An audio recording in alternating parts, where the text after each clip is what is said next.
We got double the average stack here, um, which is a what about 60 big blinds. Fold. That's nothing to watch out for. Yeah, the min raise. I don't think we're deep enough to be set mining here. He's not.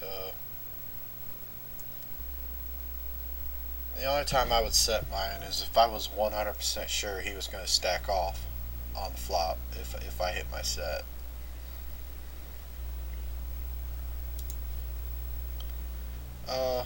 Yeah, I didn't even realize we have broken the money bubble here in this tournament, and the next bubble is only $3. It's not much of a bubble. If playing for that extra $3 is affecting your play, then I think that's a mistake. I think at this point you should definitely be playing for the final table.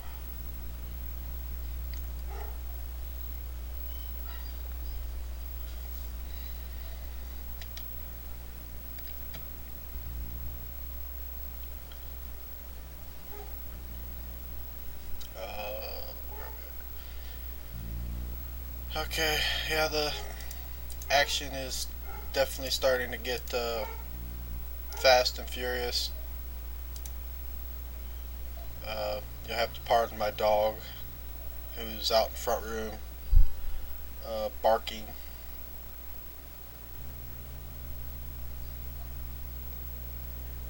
Ace 4, got huge stack right here. Um, this guy, 6300, he pretty much doesn't really exist in my mind.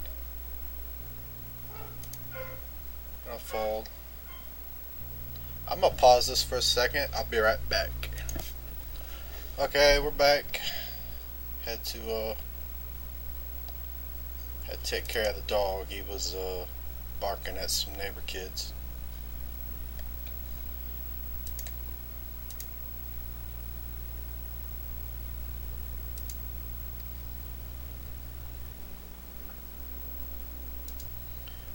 Queen 5, we're gonna fold that.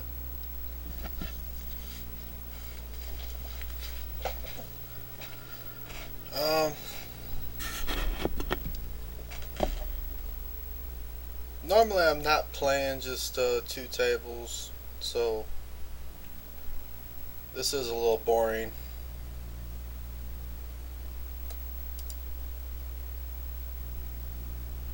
But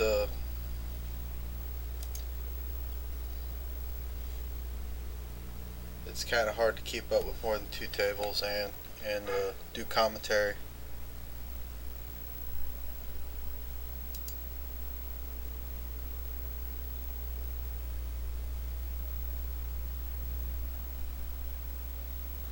Um, Sometimes I'll, if I'm down to 1 or 2 tables in a tournament,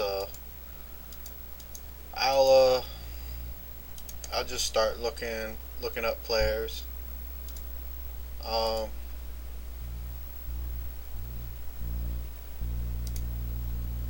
just a few sites that you can go to. Uh, Official Poker Rankings is a site I use to look up players. Um,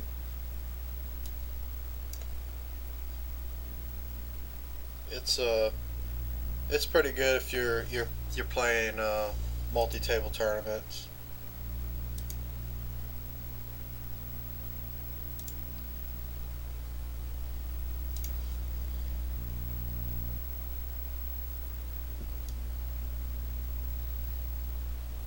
Yeah, so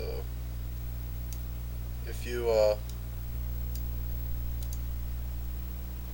you want to look up a certain player, let's say Dan Crockett here.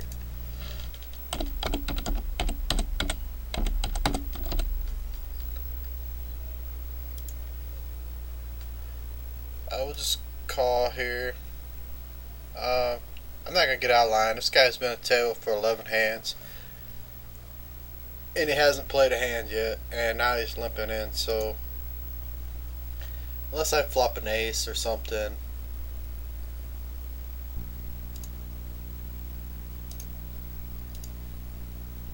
I'm just not going to get too involved.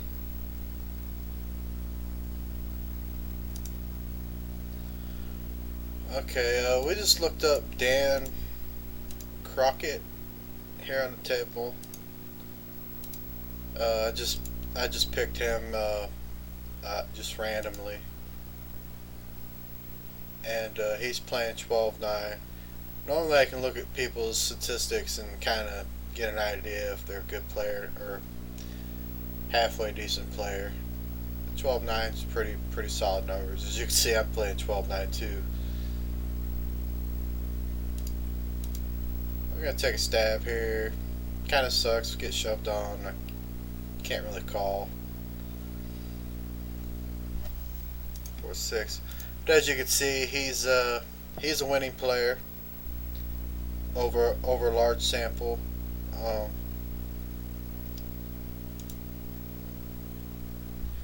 Got another raising hand here, King Queen.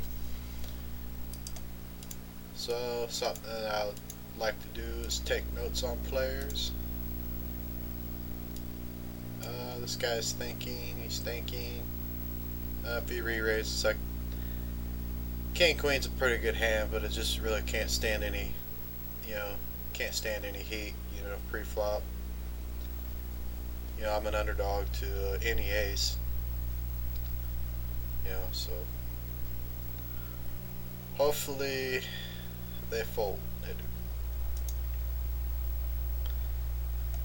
do. 10-5. So PR, hold on, 47% ROI, which is pretty good. Average stake 11, up 18K. And then I like to put what it was that I played in with him. And that's official poker rankings. Another site that you can use is Shark Scope. This is a good site for full tilt poker.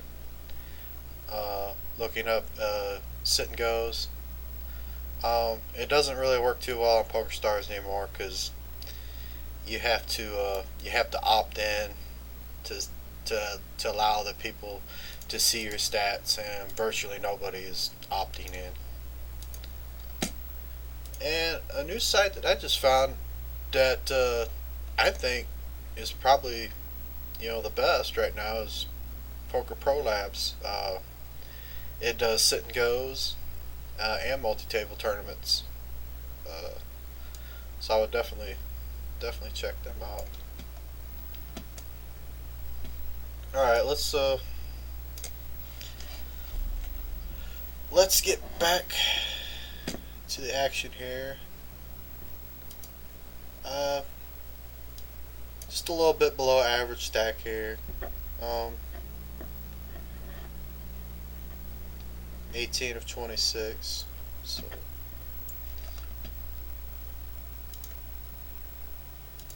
definitely our goal is to make the final table. That's always the goal. There's the first goal is to usually make the money.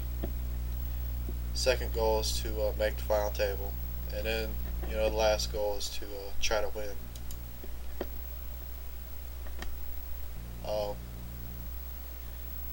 Basically, my idea of that is you should always be shooting for the final table, because even if you get to the final table, short stacked, anything can happen. I've won a lot of tournaments where I've gotten to the final table as the short stack and came back and won. We're gonna go ahead and pause here